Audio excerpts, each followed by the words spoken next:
नमस्कार. आजच्या ठळक बातम्या. नांदेड जिल्ह्यातील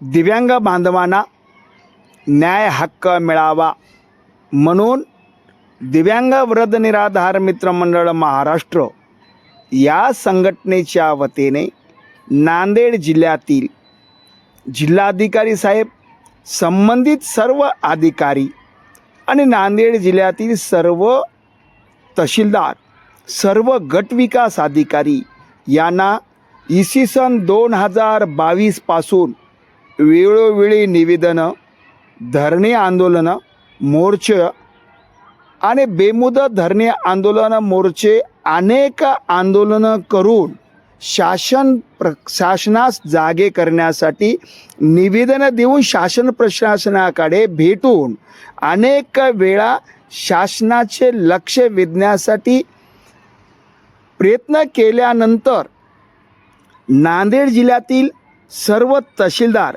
आणि जिल्हाधिकारी नांदेड यांनी दिव्यांगाच्या बैठकीमध्ये अनेक प्रश्नाला न्याय हक्क मिळावा म्हणून अनेक वेळा संबंधित अधिकारी, दिव्यांग संघटनेच्या पदाधिकारीसोबत बैठका घेऊन आदेश आणि निर्देश देऊनसुद्धा दिव्यांगांच्या प्रश्नाकडे जाणून बुजून कनिष्ठ अधिकारी दिव्यांगांना हक्क देण्यासाठी किंवा दिव्यांगांना वेगळा हक्क मागत नसून जे दिव्यांगांना चालू कायद्यामध्ये जे तरतूद केलेली आहे त्याप्रमाणे हक्क मिळावा म्हणून दिव्यांग वृद्ध निराधार मित्रमंडळ महाराष्ट्र, मी संस्थापक अध्यक्ष चंपतराव डाकोरे पाटील कुंचेलीकर यांनी वेळोवेळी निवेदनं दिल्यानंतर माननीय जिल्हाधिकारी, तत्कालीन जिल्हाधिकारी अभिजित राऊत साहेब यांनी 7 वेळा संबंधित अधिकारी आणि दिव्यांग संघटनेच्या सोबत बैठका घेऊन निर्णय देण्यासाठी आणि आदेशाची अंमलबजावणी करण्यासाठी अनेक वेळा सूचना केल्या, तरी कनिष्ठ अधिकारी एकाही प्रोसिडिंगमध्ये असलेल्या प्रश्नाचं उत्तर न दिल्यामुळे दिव्यांग वृद्ध निराधार मित्रमंडळ महाराष्ट्र या संघटनेकडून माननीय जिल्हाधिकारी साहेब कार्यालय नांदेड येथे दिव्यांगांना जर न्याय हक्क देता येत नसेल तर स्वइच्छा मरण्याची परवानगी मिळावी या हेतूने नांदेड जिल्हाधिकारी कार्यालयासमोर बेमुदत धरणे आंदोलनाचा इशारा दिल्यानंतर माननीय जिल्हाधिकारी अभिजित राऊत साहेबांनी संबंधित अधिकारी आणि दिव्यांग संघटनेची सुनावणी घेतली आणि सुनावणीमध्ये निर्देश देऊनसुद्धा कनिष्ठ अधिकारी एकाही प्रोसिडिंगमधील असलेल्या प्रश्नाला त्यांची दखल घेतलेली नाही. म्हणून सध्याचे जिल्हाधिकारी राहुल कर्डिले साहेब यांच्याकडे दिव्यांग संघटनेच्या वतीने अनेक वेळा निवेदनं, चर्चा भेटून आंदोलनाचा इशारा दिल्यानंतर सध्याचे माननीय जिल्हाधिकारी साहेब नांदेड यांनी 4 वेळा कनिष्ठ अधिकारी, संबंधित अधिकारी आणि दिव्यांग संघटनेच्या संबंधित पदाधिकाऱ्यासोबत 4 वेळा बैठका घेऊन 4ही वेळा त्यांची प्रोसिडिंग, प्रत्येक बैठकीमधील प्रोसिडिंग मीटिंग झाल्यानंतर 1 ते 1.5 महिना जर जिल्हाधिकारी कार्यालयामार्फत जर प्रोसिडिंग निघत नसेल, संबंधित अधिकाऱ्याला तो प्रोसिडिंग पोहोचत नसेल तर दिव्यांगाचे प्रश्न कसे काय सुटतील? जर दिव्यांग बांधवांना न्याय हक्कापासून वंचित ठेवत असताना, दिव्यांगांना हक्कापासून वंचित ठेवताना दप्तर दिरंगाई कायदा, दिव्यांग कायद्याचा अंमलबजावणी माननीय जिल्हाधिकारी साहेब का करीत नसतील? याबद्दल अनेक वेळा निवेदन दिल्यानंतर सुद्धा संबंधित अधिकाऱ्याकडून दिव्यांग संघटनेकडे आर्थिक परिस्थिती नसताना सुद्धा त्यांच्या लेटर पॅडवर टायपिंग करून आणि शिष्टमंडळ पुढं झोडं जर निवेदन संबंधित अधिकाऱ्याला देत असतील आणि ते संबंधित अधिकारी साध्या पत्राचं जर उत्तर देत नसतील तर लोकशाही जिवंत आहे काय? यांचे प्रश्न माननीय जिल्हाधिकारी साहेब देतील काय? जर जिल्हाधिकारी साहेबाकडे बैठक झाल्यानंतर प्रोसिडिंग मिळावी म्हणून जर जिल्हाधिकारी साहेबाकडे निवेदन देऊन प्रत्यक्ष भेटून प्रोसिडिंग का तयार होत नाही, याबद्दल निवासी जिल्हाधिकाऱ्यांना जर प्रश्न विचारावं लागत असतील तर लोकशाही जिवंत आहे का? जर दिव्यांग आणि सामान्य जनतेचे प्रश्न तात्काळ सोडवता येत नसतील तर त्याला दप्तर दिरंगाई कायदा कशासाठी आहे? जर दप्तर दिरंगाई कायदा आणि दिव्यांग हक्क कायद्याची अंमलबजावणी जर होत नसेल, दिव्यांगांना हक्कापासून वंचित ठेवत असतील, त्या कनिष्ठ अधिकाऱ्यावर दिव्यांग हक्क कायदा 2000 कायद्याची अंमलबजावणी माननीय जिल्हाधिकारी साहेब का करीत नसतील? दिव्यांग बांधवांना जर एखाद्या प्रश्नावर अनेक वेळा निवेदन देऊन माननीय जिल्हाधिकारी साहेबांना आजपर्यंत 65 निवेदनं, 10-15 मोर्चे आणि दिव्यांग बांधवांना जर हक्क देता येत नसेल तर आम्हाला मतदानाचा हक्क तरी कशाला? आम्ही मतदान करून जर दिव्यांग बांधवांना हक्क देता येत नसेल तर दिव्यांग बांधवांनी मतदान कार्ड परत घ्या म्हणून प्रशासनाला जागा करण्यासाठी जर मोर्चा काढावा लागत असेल तर माननीय जिल्हाधिकारी साहेब, आपले कनिष्ठ अधिकारी जर आम्ही तुमच्या खुर्चीचा मान ठेवतोय, पण तुमचे कनिष्ठ अधिकारी जर तुमच्या सन्मानपूर्वक तुमच्या पत्राला जर केराची टोपली दाखवत असतील, त्याबद्दल माननीय जिल्हाधिकारी साहेब तुम्ही का शांत बसत असाल? तुमच्याकडे तरतूद नाही का?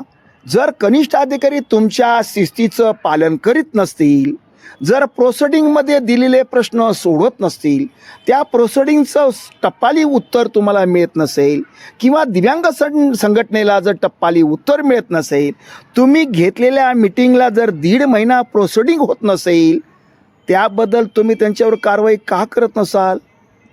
हाही प्रश्नच आहे. दिव्यांग बांधवांनी पडत झडत आंदोलन करण्याची वेळ काय येत असेल? दिव्यांग बांधवांना 2016चा कायदा करून सुद्धा जर दिव्यांग बांधवांना एवढे आंदोलन करावं लागते, नांदेडमध्ये 2022 पासून जर दोन्ही डोळ्याने अंधा असलेल्या दिव्यांगांना जर शेतात जाण्यासाठी जर पांढर रस्ता रोखला असेल, त्यासाठी त्यांनी माहितीच दिव्यांगांना लोकशाही दिनामध्ये सुद्धा निवेदन देऊन सुद्धा दिव्यांगांना लोकशाही दिनामध्ये सुद्धा आपल्या प्रश्नाचं उत्तर त्या संबंधित अधिकाऱ्याला जर 2 महिने 2 वर्ष जर मिळत नसेल तर लोकशाही दिन आपण कशासाठी घेताय? दिव्यांग बांधव एवढ्या पायऱ्या चढून जर आपल्याकडे पायऱ्या झिजवत असतील, दिव्यांगांना हक्क जर देता येत नसेल तर आम्ही एक मागणी करतो माननीय जिल्हाधिकारी साहेब आपल्याकडे, आपले कनिष्ठ अधिकारी जर आपल्या सूचनेचं आदेशाचं पालन करत नसतील तर आम्हा दिव्यांग बांधवांना सोयीच्या मरण्याची परवानगी मिळावी म्हणून आम्ही आपल्याच कार्यालयासमोर 2 ते 4 वेळेस सोयीच्या मरण्याची परवानगी मागितली होती. जर दिव्यांगांना हक्क देता येत नसेल तर जंगली प्राण्याप्रमाणे जगणे आम्हाला अशक्य असल्यामुळं आपण हक्क तरी द्यावा, नसेल तर सोयीच्या मरण्याची परवानगी तरी देण्यात यावी. त्याबद्दलही तुम्ही तत्कालीन जिल्हाधिकाऱ्यांनी सोयीच्या मरण्याच्या परवानगीसाठी जर बैठका घेऊन सुनावणी घेऊन जरी निकाल लागत नसेल, आम्ही तुमच्या आदेशाची आम्ही आदर करून आमचे आंदोलन मागे घेतलो तरी आमच्या प्रश्नाची दखल घेत नाही. आमचे वय संपत आहे पण आम्हाला हक्क मिळत नाही. याबद्दल आम्ही वारंवार सूचना देऊन प्रत्येक तहसीलमध्ये झोपा काढो आंदोलन केलं. कुंभकर्ण प्रशासन झोपलेले आहे म्हणून आम्ही सुद्धा आपल्या कार्यालयामध्ये झोपा काढो आंदोलन प्रत्येक तहसीलमध्ये दिव्यांगाला करण्याची वेळ आली. एवढंच नाही तर मुंडन आंदोलनसुद्धा आपल्या जिल्हाधिकारी कार्यालयासमोर आम्हाला करण्याची वेळ आली. बेश्रमाचे हार घालण्याचं आंदोलन करावं लागलं, गाढव मोर्चा काढावा लागला. आणि एवढंच नाही माननीय जिल्हाधिकारी साहेब, आपल्या आदेशाचं जर पालन होत नसेल, जर दप्तर दिरंगाई कायद्याप्रमाणे जर वरिष्ठाचं आदेशाची अंमलबजावणी करण्याचं कनिष्ठ जर पालन करीत नसतील, तर आम्हाला पोलीस स्टेशनमध्ये संबंधित वरिष्ठ अधिकाऱ्यावरच गुन्हे दाखल करावे म्हणून आमच्या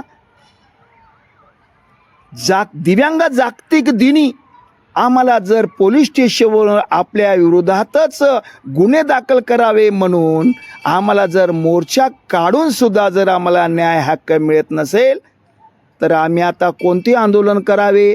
माननीय जिल्हाधिकारी साहेब, माननीय मुख्य कार्य अधिकारी साहेबांनी सांगावं. माहितीचा अधिकार यासाठी जर आम्ही माहिती मागितल्यानंतर आम्हाला निवेदनाचं उत्तर मिळत नसल्यामुळे आम्ही माहितीचा अधिकार दाखल करून सुद्धा 4 जून ते आजपर्यंत आम्ही माहितीचा अधिकार टाकल्यानंतर सुद्धा साधं त्यांचं उत्तर जर मिळत नसेल, तर माहितीचा अधिकार कशासाठी आहे? अण्णा हजारे साहेबांनी एवढं प्रयत्न करून जीवाचं रान करून त्यांनी माहितीचा अधिकार आणला 2005ला. त्या कायद्याची अंमलबजावणी जर 8 महिने वर्ष जर होत नसेल, माहितीचा अधिकाऱ्याखाली माहिती मिळत नसल्यामुळं अपिलीय अधिकारी केला, पण अपिलीय अधिकाऱ्यामध्ये सुद्धा आम्हा दिव्यांगांना माहिती मिळत नसेल, तर माहिती आणि अपिलीय अधिकार कशासाठी आहे? यासाठी वेळोवेळी निवेदन देऊन सुद्धा कनिष्ठ अधिकारी वरिष्ठ अधिकाऱ्याच्या आदेशाची अंमलबजावणी जर करीत नसतील, तर आम्हा दिव्यांगांना जगणे अशक्य आहे. दिव्यांग बांधवासाठी आत्तापर्यंत नांदेड जिल्ह्यामध्ये शेकडो आंदोलनं करावे लागले, पण शेकडो आंदोलन करून आम्ही सनदशीर मार्गाने आंदोलन केल्यानंतर सनदशीर मार्गाने जर आम्हाला दिव्यांगांना न्याय हक्क मिळत नसेल, तर आम्ही कोणते आंदोलन करावे? काय आमच्या जीवनाची पर्वा न करता आम्ही अपंग दिव्यांग असून सुद्धा विंगाची पर्वा न करता आम्ही अहोरात्र आम्हाला हक्क मिळावं म्हणून या कायद्यामध्ये असलेला अधिकार आम्ही वेगळं काही मागत नाही. आमदार साहेबांनी सुद्धा त्यांच्या घरावर सुद्धा आमदार साहेबांच्या खासदार साहेबांच्या घरावर लोकप्रतिनिधी आणि प्रशासनाच्या विरोधात आम्हाला जर मोर्चे काढायची जर वेळ या प्रशासन येत असेल, तर आता यापुढं आम्ही आता आंदोलन करणार नाही. म्हणून आम्हाला आंदोलन करण्यासाठी जे होत असलेला त्रास आणि दिव्यांगांना मिळत नसलेला हक्क, म्हणून आम्ही आता एक निवेदन देत आहोत सर्व तहसीलदारांना आणि सर्व गटविकास अधिकाऱ्यांना की तहसीलदार साहेब, जे दिव्यांग बांधवांचे प्रोसिडिंगमध्ये 8 वेळा बैठका संबंधित तत्कालीन जिल्हाधिकारी आणि आताची जिल्हाधिकारी यांच्या 4 बैठका, जर 12 बैठका एक सुनावणी घेऊन जर प्रश्न सुटत नसतील, 15 दिवसात जर आम्हा दिव्यांग बांधवांना न्याय हक्क मिळत नसेल, तर आम्ही आपल्याच कार्यालयामध्ये नांदेड जिल्ह्यातील सर्व तहसीलदारांच्या कॅबिनमध्ये कोणतीही सूचना न देता आम्ही ह्याच निवेदनाद्वारे आपणास विनंती करतोय की 15 दिवसात दिव्यांगांना न्याय हक्क द्या. जर न्याय हक्क देता येत नसेल, तर आम्हालाच तुमच्या कॅबिनमध्ये सोयीच्छा मरण्याची परवानगी देऊन या मानवरूपी जीवनातून आम्हाला मुक्त करा. नसेल तर आम्हाला हक्क द्या. हक्क देता येत नसेल तर आम्हाला याच्यामधून स्वइच्छा मरण्याची परवानगी देईपर्यंत आम्ही तहसीलदारांच्या कॅबिनमधून हलणार नाही. यासाठी हा व्हिडिओ आपल्यापर्यंत पोहोचावा म्हणून सर्वांनी जास्तीत जास्त शेअर करा आणि कुंभकर्णाला जागा करण्याचं काम करा. जय हिंद, जय महाराष्ट्र.